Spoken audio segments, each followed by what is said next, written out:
28 पर निरंजन गीति करता सिद्ध भगवान की स्तुति की है आचार्य महाराज ने, सो उसको अपन प्रारंभ करते हैं।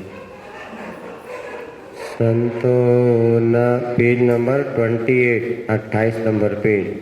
संतो नमस्कृत सुरो बुद्धमानवों से, ये है जिन्हें शरणमो मन बात करो। पश्चात करो स्तुति निरंजन की निराली, प्रयोजन यही कि मिटे भवाली। जो आप में निरत है सुख लाभ लेने,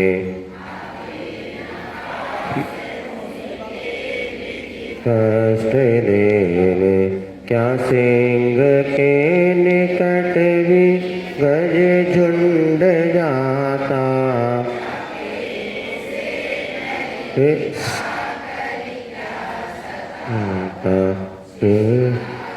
हे कमल कोमल लोक में है, काल में है। हे भव्य कंज खिलता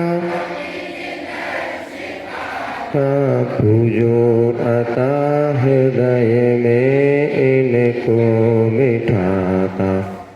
आगे से तुम गज के अहिंसा, होता दुखी जगत है कर राग हिंसा। ससाधना सहज साध्य सदा दिलाती, बिना दुखमयी विष ही पिलाती। हो आपको नमन तो सघना घाली, पाती विनाश फल में दुख सीर माली। फैला पयोद दल हो नभ में भले ही, थोड़ा चले पवन तो बिखरे उड़े। लो आपके चरण में ध्यानते हैं अवय पामन है अकेला। माँ का उदारतम अंक अवश्य होता, निसंक हो शरण पा सुखी सोता है। इस धीस मुझ में बल बोधिदान, कारुण्य धाम करुणा मुझ में दिखा लो। तो करूँगा शीघ्राति शीघ्र सुख भाजन तो। चलिए अनंतानंद सिद्ध परमेष्टि भगवान की, आचार्य गुरुवर श्री विद्यासागर जी महाराज की, आचार्य श्री समय सागर जी महाराज की। चलिए गुरु वंदना करते हुए पेज नंबर 17 नंबर पेज निकालेंगे। गुरु वंदना करेंगे 5 मिनट में, इसके बाद आगे की पढ़ाई प्रारंभ होगी। परम दिगंबर मुनिवर देखे, हर्षित होता है आनंद उल्लसित होता है।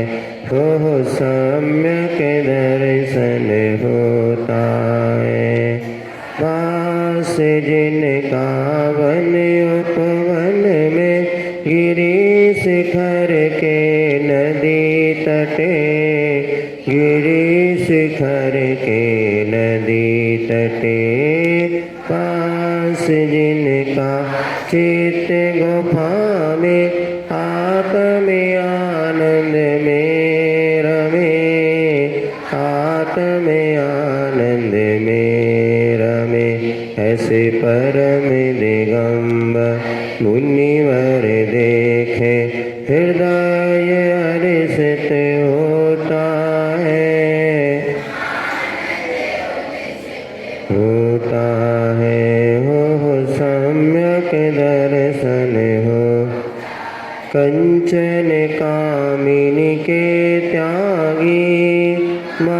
महातपस्वी ज्ञानी ध्यानी महातपस्वी ज्ञानी ध्यानी काया की माया के त्यागी तीन रतन गुण भंडारी तीन रतन गुण भंडारी ऐसे परम दिगंबर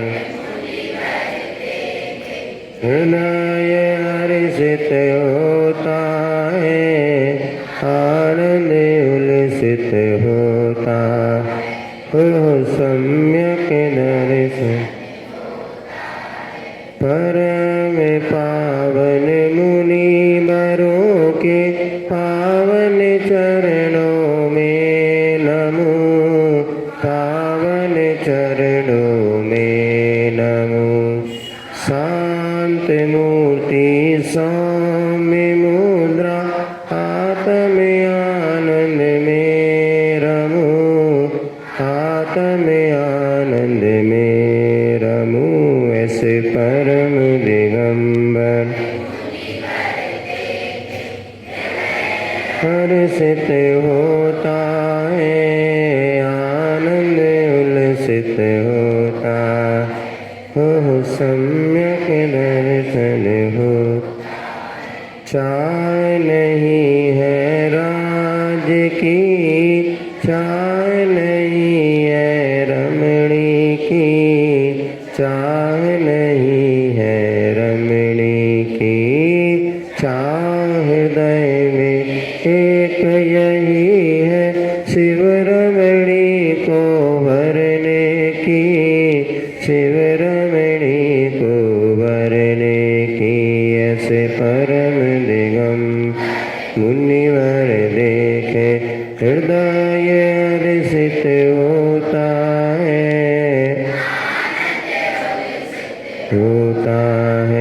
हो सम्यक दर्शन भेद ज्ञान की ज्योति जलाकर शुद्धात्म में रमते हैं शुद्धात्म में रमते हैं क्षण क्षण में अंतर्मुख होकर सिद्धों से बातें करते हैं सिद्धों से बातें करते हैं ऐसे परम दिगम मुनिवर देखे हृदय हर्षित होता है आनंद उल्लसित होता है हो सम्यक दर्शन होता हो सम्यक दर्शन हो। चलिए पेज नंबर 55 नंबर निकालिए 55। कल तो सब लोगों ने छुट्टी मार ली थी जो आए थे जो नहीं आए थे उन्हें हाँ ठीक है ना इसलिए तो चलिए कल तो दूसरी चीज पढ़ाई थी। चलिए बताइए 5 पाप के त्याग करने को क्या कहते हैं? हाँ वो ठीक। और नहीं पाप को त्याग करके व्रतों को धारण करना हो तो उसे क्या कहते हैं? सम्यक चारित। अब 3 पे आ जाओ जो 3 पढ़ाया था। सम्यक चारित किसे कहते हैं?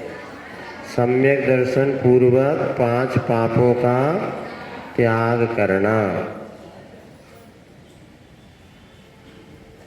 जो आत्मा और शरीर को अलग अलग माने उसे क्या कहते हैं? पेन तो रख दे, अभी पहले पूछ तो देना, जवाब तो दो। शरीर और आत्मा को अलग अलग माने उसे क्या कहते हैं? आत्मा की शुद्ध अवस्था को प्राप्त करे सो मोहिनी कर्म की 7 प्रकृतियों के नष्ट होने पर जो सम्यक दर्शन होता है उसे छायिक सम्यक दर्शन के नष्ट करने पर हुआ तो छायिक, और मोहिनी कर्म की प्रकृतियों को दबाने पर जो उत्पन्न हुआ वो औपशमिक। अब कापी के पेज नहीं पलटो, अब पढ़ के आओ तो पूछे, नहीं पढ़ाओ तो रहने दो, कल पढ़ के आना फिर पूछें तो क्या मल्ला भी। जन्म के 3 भेद कौन कौन से? हाँ, हिरण का कौन सा जन्म होता है? हाँ, आज पहली में है ना, कल पूछा था, आज ही है। भव्य जीव के 3 भेद कौन कौन से हैं? श्रावक के 3 भेद, अध्यात्म में उपयोग के 3 भेद। अच्छा, पंचेंद्रिय त्रियंश के 3 भेद और चेतना के 3 भेद, संलेखना के 3 भेद, शल्य 3 प्रकार की माया मिथ्याओं में, आप्त के 3 गुण, मूढ़ता के 3 भेद, पात्र के 3 भेद, वीर के 3 भेद, पारिणामिक भाव के 3 भेद, योग के 3 भेद, मुक्ति, पदार्थ 3 प्रकार के, साधु के 3 उपकरण, कर्म के 3 भेद, भोजन के 3 भेद। हाँ, ये सब याद करके आओ तो कल परिभाषा पूछेंगे, है ना। तो अभी तो भेद प्रभेद तो याद कर ही लो। रत्न प्रभा के 3 प्रकार, जाप के 3 प्रकार, विमान 3 प्रकार के, लक्षण के 3 दोष, व्रतों की अपेक्षा पात्र के 3 भेद, कर्म भूमिया 3, द्रव्य की 3 अवस्थाएं, आध्यात्म में 3 योग। चलिए, अब इसके बाद गतियां होती हैं 4। कौन कौन सी? हाँ, अब इसमें जो है नरक गति किसे कहते हैं? तो नरक गति नाम कर्म के उदय से जो अवस्था विशेष प्राप्त होती है उसे नरक गति कहते हैं। इसी प्रकार चारों गति में लगाना, अपने अपने नाम कर्म के उदय से जो अवस्था विशेष होती है उसे गति कहते हैं। अब जैसे बताइए, नरक गति के जीव कहाँ रहते हैं? 3 लोक हो गए ना, ऊर्ध्वलोक, मध्यलोक और अधोलोक। अधोलोक में नरक गति के जीव रहते हैं। तो नरक गति के जीव अधोलोक में रहते कि और भी कोई जीव वहां पर रहते हैं? त्रियंश गति के एकेंद्रीय भी वहां पर रहते हैं। तो नरक गति कोई स्थान का नाम नहीं है। अब मनुष्य गति अपन जहाँ रहते हैं, कौन सी गति हो गई?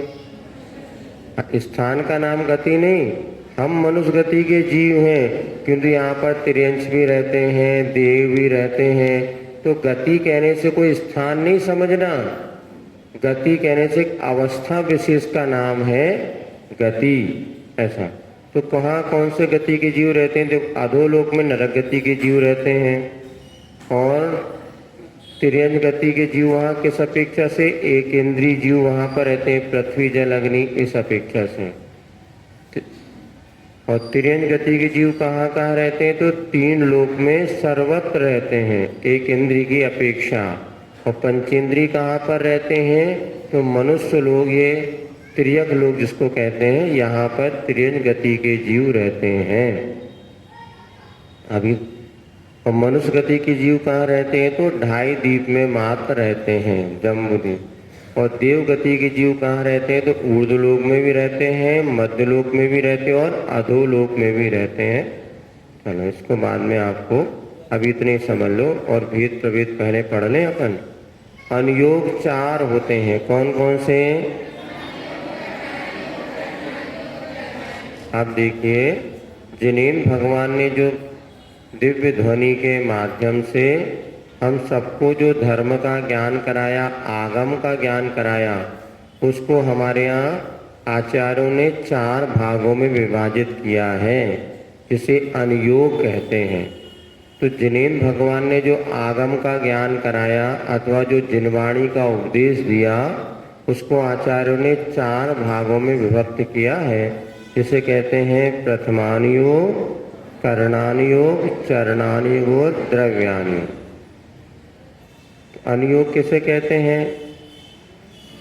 जिनेन्द्र भगवान की वाणी जो उन्होंने कहा, ऐसे आगम, आगम कहो या जिनवाणी कहो, जिनागम भी कहते हैं और जिनवाणी भी कहते हैं। जिनेन्द्र भगवान ने जो हमें आगम कहा अथवा जो जिनवाणी है, उसको 4 भागों में विभाजित किया है, उसे अनुयोग कहते हैं। बस जिनेन्द्र भगवान के मुख से निकली वाणी को 4 भागों में विभाजित किया, उसे अनुयोग कहते हैं, यही समझ लो। अनुयोग की कोई अलग से परिभाषा नहीं है। अब देखो 4 अनुयोग हो गए, कौन कौन से? हाँ लिखो, सुनो पहले, अब हमारी बात सुनो इधर। अब बंद कर दो कॉपी पेन। अब सुनो पहले, पहला होता है प्रथमानुयोग, जिसमें महापुरुषों के जीवन चरित्र का वर्णन होता है। तीर्थंकर है, सलाका पुरुष है, महापुरुष है। बंद तो कर दो तनक, लिखो। सुनो पहले, प्रथमानुयोग में क्या होता है? जीवन चरित्र का वर्णन होता है, उनके जीवन का वर्णन होता है। जैसे महापुरुष कौन हो गए? तीर्थंकर महापुरुष हुए कि नहीं हुए? तीर्थंकर हो गए, रामचंद्र जी हो गए, आदि आदि जो महापुरुष हुए हैं, इनका जीवन दर्शन अथवा चारित्र का जहाँ वर्णन, उसे प्रथमानुयोग कहते हैं। जैसे अपन ने कहा पद्म पुराण, तो पद्म पुराण में किसका वर्णन है? रामचंद्र जी के जीवन दर्शन का वर्णन है। आदि पुराण में किसका वर्णन है? आदिनाथ भगवान का वर्णन है। इसी प्रकार चंद्र प्रभु चारित्र पार्श्वनाथ पुराण है, उसमें किसका वर्णन है? पार्श्वनाथ। हरिवंश पुराण है, उसमें किसका वर्णन है? श्री कृष्ण है, नेमिनाथ भगवान। तो ये सब कहलाते हैं प्रथमानुयोग के ग्रंथ। इसमें महापुरुषों के चारित्र का वर्णन हो, उसे कहते हैं प्रथमानुयोग। इतने लिख लो संक्षेप में। जिसमें तीर्थंकर आदि महापुरुषों के चारित्र का वर्णन हो, उसे क्या कहते हैं? प्रथमानुयोग। जैसे आदि पुराण, पद्म पुराण, पांडव पुराण, पार्श्व पुराण, श्रेणिक चरित्र आता ना, श्रीपाल पुराण, श्रीपाल कोटिवट श्रीपाल, और उत्तर पुराण, ऐसे बहुत सारे पुराण ग्रंथ होते हैं। उसके और नाम आप लोग देख लेना। ये प्रथमानुयोग के ग्रंथ माने जाते हैं। कौन से अनुयोग के? किसका वर्णन होता है उसमें? तीर्थंकर आदि महापुरुषों का जिसमें वर्णन, उसे कहते हैं प्रथमानुयोग। दूसरा होता है करणानुयोग। अब समझो,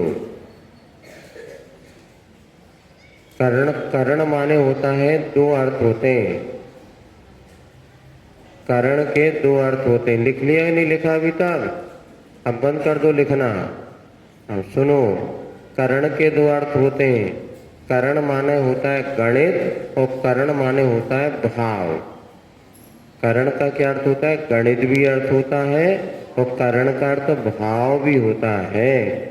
तो जहाँ पर गणित आदि का वर्णन हो अथवा जहाँ पे जीव के भावों का वर्णन किया जाता है, औपसमिक आदि भाव होते हैं, तो वो करुणानी योग के ग्रंथ माने जाते हैं। किसका वर्णन? गणित का अथवा भाव का वर्णन होता हो, उसे कहते हैं करणान योग। जैसे मान लीजिए कौन कौन से ग्रंथ आएंगे करणान योग में? कि जिसमें गणित आदि विषय का वर्णन हो अथवा जीवों के परिणाम भावों का वर्णन हो। जिसमें गणित आदि विषय का वर्णन हो और औपसमिक आदि भावों का वर्णन हो। औपसमिक अपन ने पढ़े ना, औपसमिक, छायक, छायोपसमिक आदि जीव के जो भाव होते हैं इसका वर्णन हो।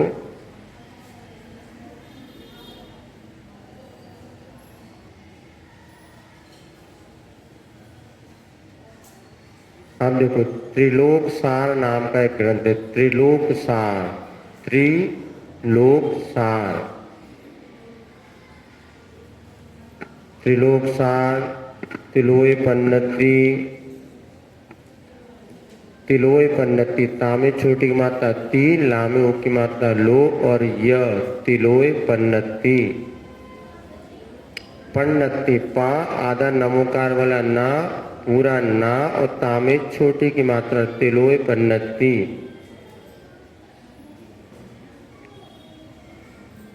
और इसमें जो है भावों की अपेक्षा जो है जीव कांड, कर्म कांड, इनको भी करणानी योग। जीव कांड, लंका कांड जैसे होता है ना, वैसे जीव कांड अपने यहाँ पर है। कर्म कांड, पंच संग्रह,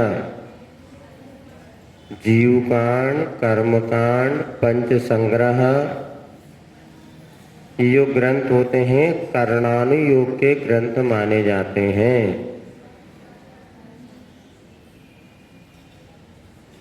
त्रिलोक सार, तिलोय पन्नति, जीव कांड, कर्म कांड और पंच संग्रह आदि ये मुख्य रूप से करणानी। इसमें गणित का भी वर्णन मिलता है और जीवों के भावों का भी वर्णन मिलता है। इसके बाद चौथा है चरणान योग। तीसरा कौन सा है? हाँ सुनो, दो हो गए ना, आ गए समझ में।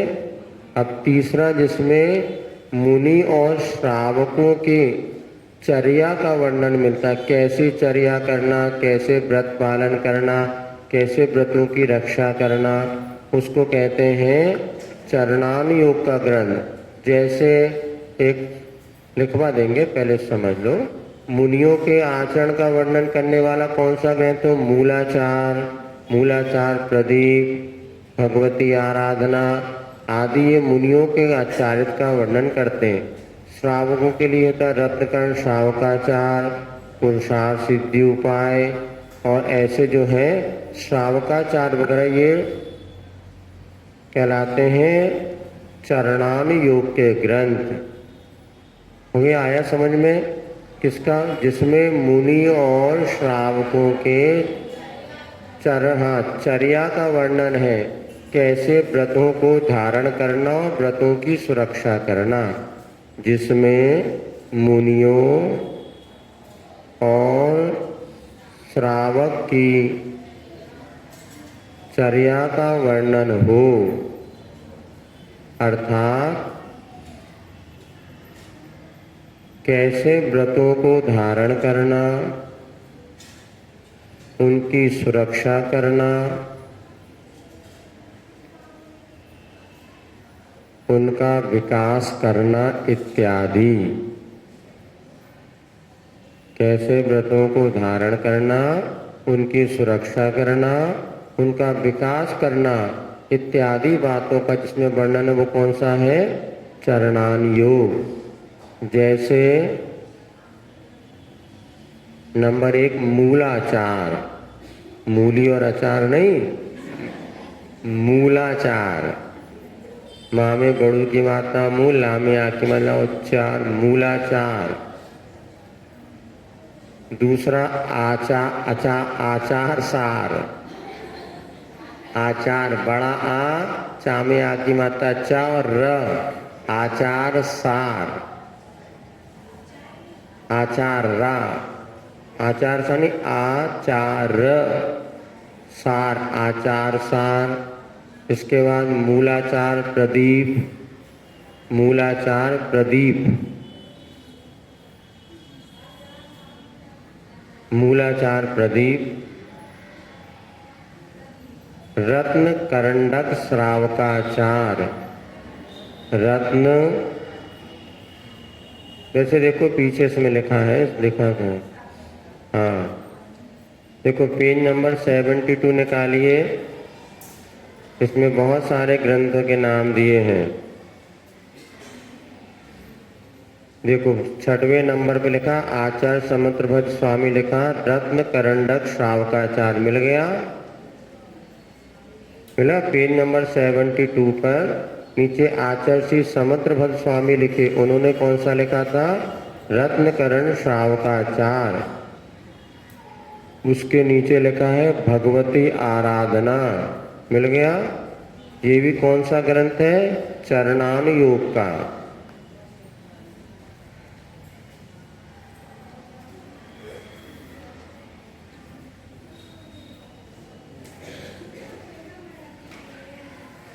वो दिले पन्ने से पहले लिखवा दिया है रत्नकरण श्रावकाचार। और यह इसके बाद देखो कार्तिकी अनुप्रेक्षा, इसमें 12 भावना का वर्णन, रहने दो।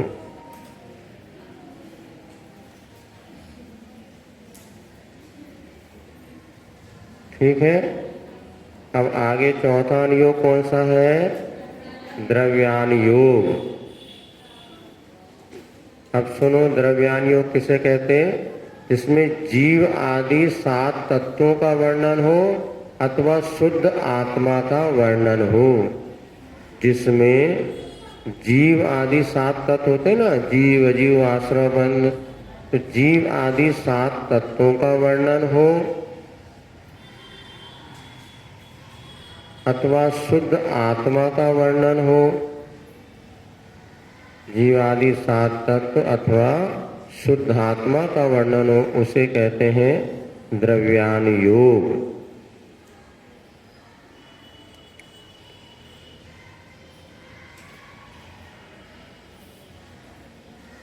हम देखो इधर पीछे पढ़ रहा हूं, 72 पर लिखा है कौन कौन से ग्रंथों के नाम।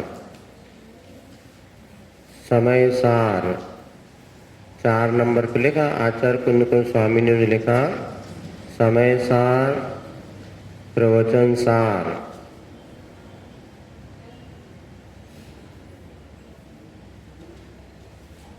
इसके बाद ऊपर लिखा है षट खंडागम।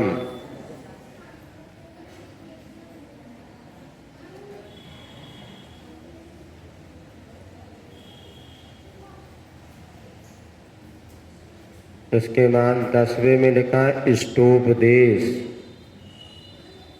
10वें नंबर लिखा इष्टोपदेश। इसके बाद 13वें नंबर पर लिखा है परमात्म प्रकाश, परमात्म प्रकाश।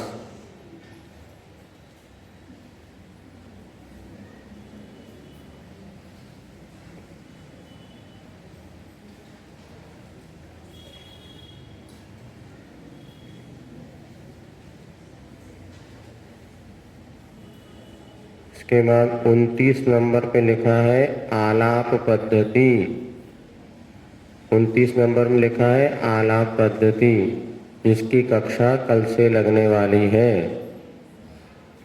कल दोपहर को, अभी हम लोग महाराज लोग तो समय सार का स्वाध्याय कर रहे हैं, उसके बाद क्योंकि दोपहर की क्लास महाराज पढ़ा तो रहे हैं लेकिन उतना संतोषजनक परिणाम नहीं मिल रहा, तो हमने कहा हम ही तुम लोगों को पढ़ा दे, महाराज लोगों को कम से कम हमारा तो फायदा, उनका फायदा हो जाएगा। आप लोग नहीं सीख पा रहे तो कम से कम महाराज जो सीखने वाले उनको तो हम, तो दोपहर को 3:30 बजे इसी मंच पर आलाप पद्धति की कक्षा लगेगी थोड़ी, हाँ इसी मंच पे। और जिसके बाद दिमाग हो तो थोड़ा सा लेके आ जाना, घर में रख के मत आना, क्योंकि इसमें थोड़ी आपको मेहनत करनी पड़ेगी। लेकिन विषय इतना अच्छा है, यदि इसको आपने पढ़ लिया तो आलाप पद्धति का अर्थ होता है बोलने की कला। सुन नहीं रहे? बोलने की कला। जैसे आप जीव हैं कि मनुष्य हैं? दोनों है ना। तो द्रव्य की ओर हम देखते हैं, देखो अपन ने द्रव्य, गुण और पर्याय, तीन चीज है। द्रव्य, गुण और पर्याय। मनुष्य जीव क्या हो गया? द्रव्य। ज्ञान दर्शन क्या हो गया? उसका गुण। और मनुष्य क्या हो गई? उसकी पर्याय। जैसे सोना क्या हो गया? द्रव्य। अंगूठी क्या हो गई? पर्याय। और उसका पीला रंग क्या हो गया? गुण। तो द्रव्य, गुण, पर्याय। तो किसी ने आपको कहा आप जीव हैं, तो इसको कहते हैं द्रव्य की दृष्टिकोण से अथवा द्रव्यार्थिक नय से मैं जीव हूँ। द्रव्यार्थिक नय से। और किसी ने कहा आप मनुष्य हैं, तो गलत है कि सही है? किंतु पर्यायार्थिक नय की अपेक्षा से पर्याय जिसका प्रयोजन है उसे कहते हैं पर्यायार्थिक। विद्या जिसका प्रयोजन उसे क्या कहते हैं? विद्यार्थी। इसी प्रकार द्रव्य जिसका प्रयोजन उसे कहते हैं द्रव्यार्थिक नय। और पर्याय जिसका प्रयोजन उसे कहते हैं पर्यायार्थिक नय। यदि ये थोड़ा सा इसमें आपको, जैसे आपको बताया था कांच की शीशी को कांच की शीशी कहना कौन सा नय? निश्चय नय। और हल्दी की शीशी कहना। इसी प्रकार आलाप पद्धति में आपको कैसे बोलना चाहिए, जो आपका सत्य भी हो और असत्य ना हो, तो किस विवक्षा में आप बोल रहे हैं, ये सब उसको पढ़ाया जाएगा। इसको पढ़ने वाला समयसार आदि ग्रंथों को अच्छी तरह से पढ़ सकता है। वैसे बहुत कम लोग आलाप पद्धति का स्वाध्याय करते हैं, करवाते हैं, क्योंकि थोड़ा कठिन लगता है। किंतु आचार्य श्री बार बार कहते थे कि समाज में आलाप पद्धति का स्वाध्याय होना चाहिए, अन्यथा आज जो हमारे तत्व ज्ञान की कमी होने से हम वस्तु का सही स्वरूप नहीं जान पाते। आचार्य श्री ने जब हम लोग दक्षिण में थे कुंभोज बाहुबली में, उस समय भी आलाप पद्धति पढ़ाने के लिए कहा था, लेकिन श्रावकों की ज़्यादा रुचि ही नहीं रहती। वो कहते महाराज हमें तो छोटी छोटी चीज़ें बता दो, और कब तक पढ़ोगे? बुढ़ापा आ गया, नहीं अभी तक वही छोटी छोटी चीज़ें। लेकिन अब महाराज यहाँ पर तीनों छुल्लक जी का भाव था, तो हमने कहा उनको आलाप पद्धति पढ़ाते हैं। अब समस्या ये कि आप लोग यहाँ पढ़ने के बाद जाके कोई तैयारी तो करते नहीं हैं। अब तो एक बार पढ़ो तो कहाँ से समझ में आए? फिर भी जो आएंगे, बैठेंगे, पढ़ेंगे तो उनको थोड़ा बहुत तो समझ में आ ही जाएगा। नहीं भी आएगा तो 1 घंटे आप पाप से तो बचोगे। घर में रहते क्या करते? मोबाइल चलाते, मोड़ा मोड़ियों को खिलाते, नहीं तो फ्रेंड से बेल्ट बांधते। तो ये मोटियाँ बैठी थे, पुलिस बेल्ट ही बांध रही 15 में, भक्ति कर लो, उन्हें इनका बेल्ट।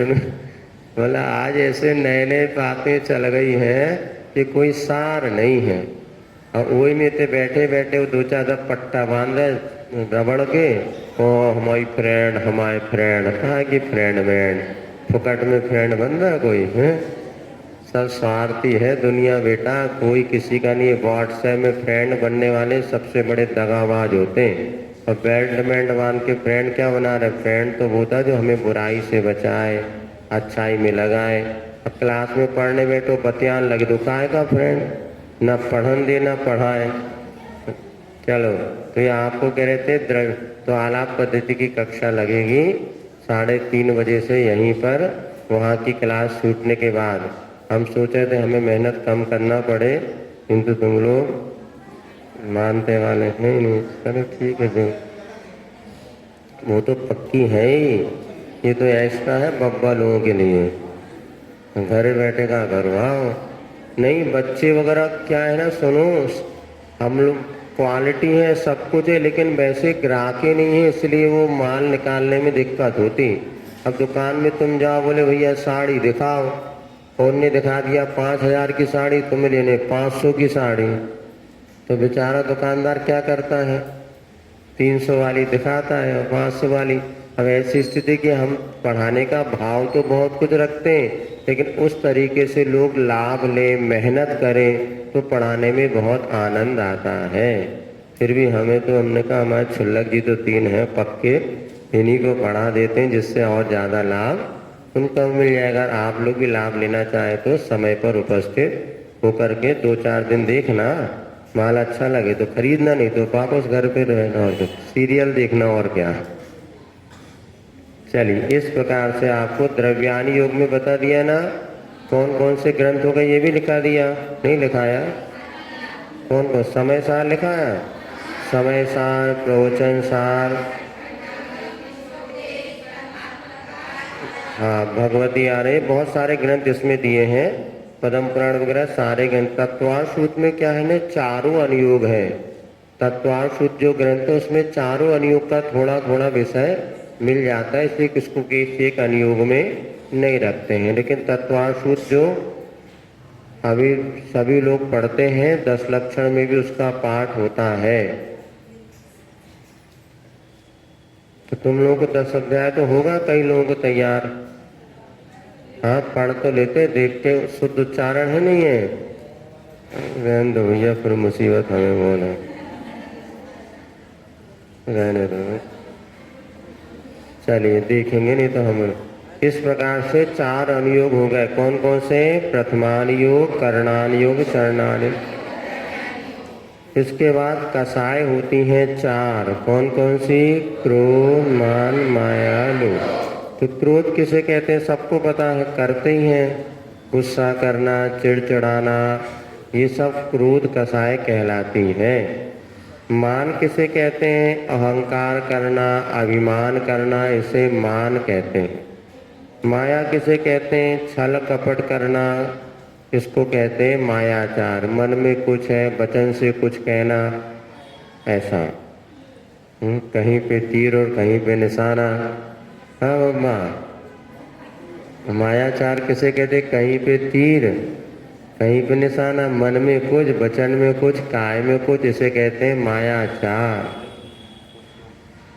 और चौथी कसाय कौन सी है? लोभ, लालच करना, बस बहुत सारी वस्तु के संग्रह करने पर आनंद बनाना, ये लोभ कसाय है।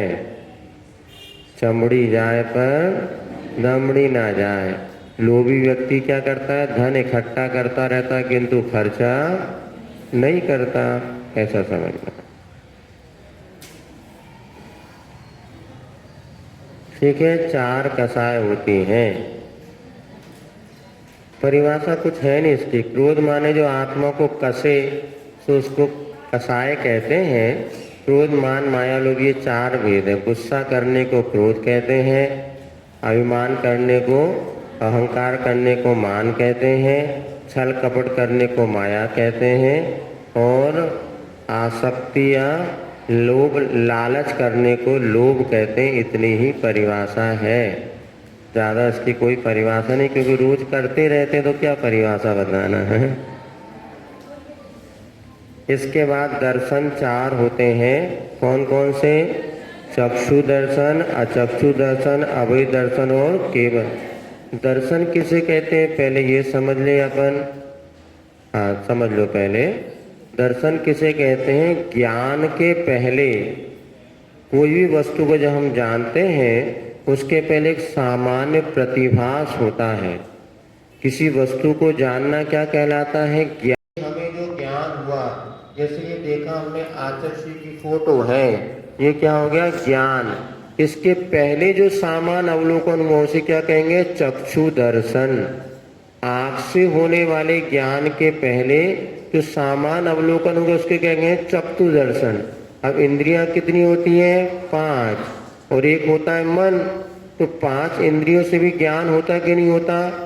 आंखों से हमने पुस्तक को देखा, अब हमने पुस्तक को हाथ से छुआ, छूते से हमें पुस्तक ठंडी लगी, ज़्यादा गर्म नहीं है, तो ये क्या हो गया? स्पर्शन संबंधी ज्ञान। समझ में आ रहा? पुस्तक को छूटे से हमें जो ठंडी सी पुस्तक दिखी, ये कौन सा ज्ञान हो गया? स्पर्शन संबंधी। इसके पहले जो सामान्य प्रतिभास हुआ उसे कहेंगे अचक्षु दर्शन। आँख से जो ज्ञान होता है उसके पहले कौन सा दर्शन? चक्षु। इसके बाद स्पर्शन, रसना, घ्राण और कर्ण, ये 4 इंद्रिय और एक मन, इसके द्वारा जब कभी भी ज्ञान होगा उसके पहले जो आँख के ज्ञान होने के पहले जो दर्शन प्रतिभास हुआ वो क्या कहलाएगा? चक्षु दर्शन। अब पुस्तक को हमने पकड़ा तो पुस्तक हमें मुलायम दिखी या ठंडी पुस्तक का अनुभव हुआ, ये इसके पहले जो दर्शन होगा वो कौन सा? अचक्षु दर्शन। हमने मुख में गुलाब जामुन रखा, वो जो मीठे का ज्ञान हुआ इसके पहले एक दर्शन हुआ, वो कौन सा? अचक्षु दर्शन। नाक से फूल सूंघा तो आचार्य कहते हैं फूल सूंघने का जो आपको ज्ञान हुआ ये फूल सुगंधित है, इसके पहले एक सामान्य प्रतिभास हुआ, उसको कहते हैं अचक्षु दर्शन। इसी प्रकार कान से शब्द सुना ये संगीत है, उसके पहले सामान्य प्रतिभास हुआ, उसे कहेंगे अचक्षु दर्शन। मन से हमें ज्ञान हुआ कि कल हमने ये खाया था, इसके पहले सामान्य प्रतिभास होगा, उसे कहते हैं अचक्षु दर्शन। अब भी नहीं आई हो तो अब सो जाना, कल सुबह उठना, भगवान से कहना हे भगवान इतनी बुद्धि हमें दो कि हमें दर्शन की बात समझ में आ जाए। चलिए अब ये आपको बता दोगे ना, अवधि ज्ञान के पहले जो होगा वो अवधि दर्शन, और केवल ज्ञान होने पर जो दर्शन होता, केवल ज्ञान होने पर दर्शन और ज्ञान एक साथ होते हैं, इसलिए केवल ज्ञान होने पर जो सामान्य प्रतिभास होता है उसे कहते हैं केवल दर्शन। ठीक, इस प्रकार से आपको दर्शन संबंधी 4 बात बता दी। और हिंसा 4 प्रकार की होती है, बताया था कौन कौन सी? संकल्पी हिंसा, आरंभी हिंसा, उद्योगी हिंसा, और इसके विषय में पहले लिखा दिया ना। हाँ, फिर एक बार कल अपन समझ लेंगे। अब ये समझ लो। अच्छा भैया वो आ गए क्या भैया? हाँ चलो, इसके बाद यहाँ पर ये प्रश्न आपको जो आचार्य महाराज के जीवन दर्शन पर आधारित जो प्रश्न मंच होने वाला है उसकी पुस्तक यहाँ पर आ चुकी है। तो हाँ ये रखी है, ये सुधार के लिए आए क्या? हाँ तो ठीक है, ये पुस्तकें आपको अपन 5-5, 10-10 पहले ही पढ़ लेते हैं। आंसर पुस्तक में देख के बताना तो याद हो जाएगा। पुस्तक किसको चाहिए हो ले लो, आप वापस कर देना भले, लो जल्दी से, सबको थोड़ा पुस्तक दे दो। 10 मिनट 5 मिनट में अपन कुछ पहले ही पढ़ते हैं, लो जल्दी से सबको दे दो भैया। और जहाँ सुधारना हो पेन से सुधार भी लेना। ये लो इतनी, उसको मत छोड़ो, फटाफट 2 मिनट भैया, खट्टी दे दो, एक नहीं बांटो, दे दो जल्दी से। और चाहिए? हाँ वो ये रख, इधर खाओ, जल्दी से दे दो सबको। चलिए पहली नंबर 1, विद्या गुरुवर के जो गुरुवर, गुरु के गुरु के गुरु के गुरुवर, पंचाचार सभी के पालक, नाम बताओ उनका बात। अब देखो इस क्या हुआ था, पुस्तक में जो PDF थी उनको उन्होंने कन्वर्ट किया तो बहुत सारी मात्राएं इसमें उड़ गई और हमने ध्यान दिया नहीं। तो देखो का लिखा ना, पंचाचार सभी के कर लो, उसमें कामे की मात्रा लिख लो। ये पुस्तक अपने पास रख लेना, जो वाली हमें दूसरी दे। नाम बताओ उनके, नहीं उनका बालक। हाँ नहीं, हाँ 5 अक्षर पहले बताया था। उत्तर पता है ना सबको? शांति सागर जी, वीर सागर जी, शिव सागर जी, ज्ञान सहयोग विद्यासागर। चलिए दूसरी पहली, गिल्ली डंडा बालक खेले, खेल खेल में शिक्षा ले ले, गुफा में कौन से मुनि विराजे, विद्याधर को पाठ पढ़ावे। महाबल सबको सुनो, जब विद्याधर जी गिल्ली डंडा खेल रहे थे, उनकी गिल्ली गुफा के पास चली गई थी। वहाँ पे महाबल मुनिराज बैठे थे। उन्होंने पूछा, हे विद्याधर तू खेलता रहता, तुझे और भी कुछ आता है? तो उन्होंने बताया, मुझे भक्तामर और तत्वांश सूत्र भी आता है। तो उन्होंने सुनने के बाद कहा, अब आगे सहस नाम भी याद करके आना। ऐसे वे महाबल मुनिराज थे, ठीक है ना। तीसरा, मल्लप्पा का राज दुलारा, विद्याधर के सबने पुकारा, प्रतिमा ब्रह्मचर्य सुखदाई। आचार्य श्री ने ब्रह्मचर्य प्रतिमा कहाँ पर ली थी? श्रवण बेलगोला में, याद रहेगा। श्रवण बेलगोला में उन्होंने सप्तम प्रतिका केवल आचार्य देशभूषण महाराज जी से लिए थे।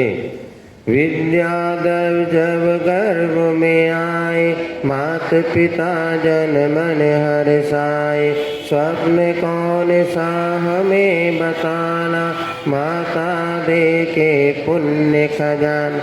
हाँ, पीछे उन्होंने सर्प देखे थे, सपने में दो चारण रिद्धिधारी महाराज को पड़गाहन करके आहार दिया। ठीक है ना, यही तो याद करना है, सरल सरल है।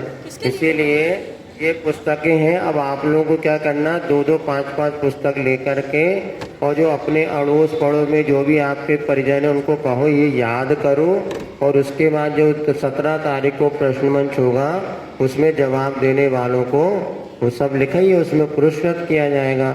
लेकिन पहले रजिस्ट्रेशन करवाना पड़ेगा। अभी पुस्तक भले आपको मिले, रजिस्ट्रेशन करवाओगे तभी पहली पूछी जाएगी। चलिए, सुंदर सा कुल, कल नहीं कुल दीपक होगा ना, सुंदर सा कुल दीपक आया, सद लगा ग्राम में हर्ष है छाया, पिता पिता कौन वे नाम बताना, विद्याधर सम बन जा। अब देखो सुनिए, इसमें भले मिस्टेक है, किंतु जो आपके ऑनलाइन जो QR दिया है उसको खोलने पर जो PDF मिलेगी उसमें पूरी तरह शुद्ध है। हमारी इसमें चूक हो गई कि हमें वो जब उसने कन्वर्ट किया तो हमें ध्यान देना, हमने कहा जो कि तो होगी पहली, लेकिन बहुत सी मात्रा इसमें चली गई। अब क्या कर सकते हैं, सबको सुधारना संभव नहीं है। पिता कौन वे नाम बताना, विद्यासागर संग। कौन है पिताजी? मल्लप्पा।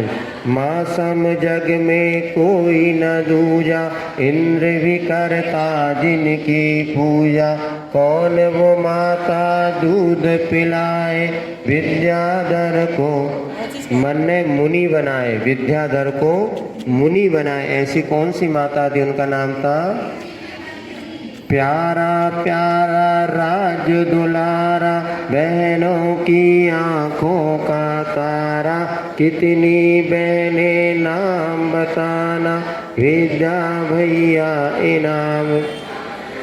शांतना हो सुवर्णा।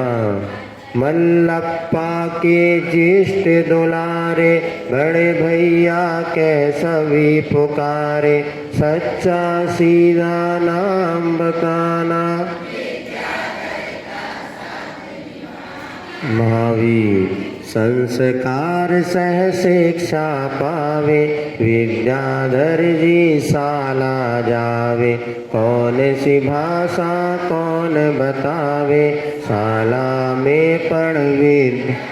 कौन कन्नड़। इधर पारस धाम में भी पुस्तक हमसे ले आना, और जितने लोग पारस धाम में वहाँ पर इस परीक्षा में लाभ आचार्य की याद कर सके उनको आप पुस्तकें दे देना। जितनी पुस्तक थी पुस्तक मिल जाएगी। ये सुधारना पड़ेगा। उत्तर तो सबके लगभग सही हैं, पहली में कहीं मिस्टेक है तो पढ़े लिखे लोग हैं समझ जाएंगे। खेले कूदे धूम मचावे, विद्या पीलू मन में छावे, बाल सखा का नाम बताना, व्रत घर जीवन मारुति। नश्वर सब संसार की माया, शिवपत सच्चा समझो आया, ब्रह्मचर्य व्रत विद्याधारे, उम्र कितनी बताओ प्यारे। 20 वर्ष लिखा है, 20 वर्ष की उम्र में व्रत लिया था। चिंतामणि सम गुरु की वाणी, सुनकर मुनि बनने की ठानी, कौन गुरु वे नाम बताए। बोलो आचार्य श्री शांति सागर जी महाराज। सब लोग याद कर लो बेटा। राग भाव को दूर भगाया, बचपन में वैराग्य जो आया, दर्श शांति गुरु जी का पाया, कितनी उम्र में बताओ बाया। 9 वर्ष की उम्र में कामदेव सा सुंदर लाला, मल्लप्पा का राज दुलारा, दादा दादी का नाम बताए, खूब खिलाए। अब ये याद करना पड़ेगा, बाकी फारी सप्पा और हमें ढूंढ याद करना। चलिए अंतिम, जीवन को उन्नत है बनाती, संस्कार शाला सिखलाती, लौकिक शिक्षा कितनी बताना, विद्याधर की ज्ञान बढ़ा। 9वीं कक्षा तक वो पढ़े थे। इस प्रकार से पहेली, इसमें 108 पहेली है। इसके आपको आंसर याद करना कोई कठिन नहीं है, एक दिन में कर लोगे। लेकिन बस आगे पहेली में अपना नाम लिखाओ, कम से कम 300-400 लोग तो प्रतियोगी हो जाएंगे। यहाँ पे बढ़िया LED लगने वाली है, खूब अच्छे तरीके से भैया लोग मेहनत कर रहे हैं और खूब बढ़िया पुरस्कार भी है। लेकिन भाग्य की बात है, जिसको 3 नाम आएंगे तो उसको प्रथम पुरस्कार मिलेगा सही उत्तर बताने पर। ड्रा निकलेगा, ऐसा नहीं कि लगातार 3 पूछ लो। हर प्रतियोगी के 3 नाम डाले जाएंगे और जैसे 100 प्रतियोगी 300 पर्ची रहेगी, उसमें जिनका पहली बार नाम निकलेगा वो प्रथम 1, दूसरी बार निकला तो सेकंड, और सबसे जो तीनों बार अगर नाम आ गए तो फिर तो उसके बल्ले ही बल्ले। लेकिन उसका पुण्य इतना चाहिए, आ सकता है कोई कठिन भी नहीं है, लेकिन पुण्य बढ़ाएंगे तो सब काम। चलिए आज यहाँ पर प्रति रविवार को जो पहेलियाँ होती लिखी जाती थी बोर्ड पर, उनका यहाँ पर ड्रा निकाल करके घोषित करें। ले आओ भैया जल्दी से, कहाँ गए?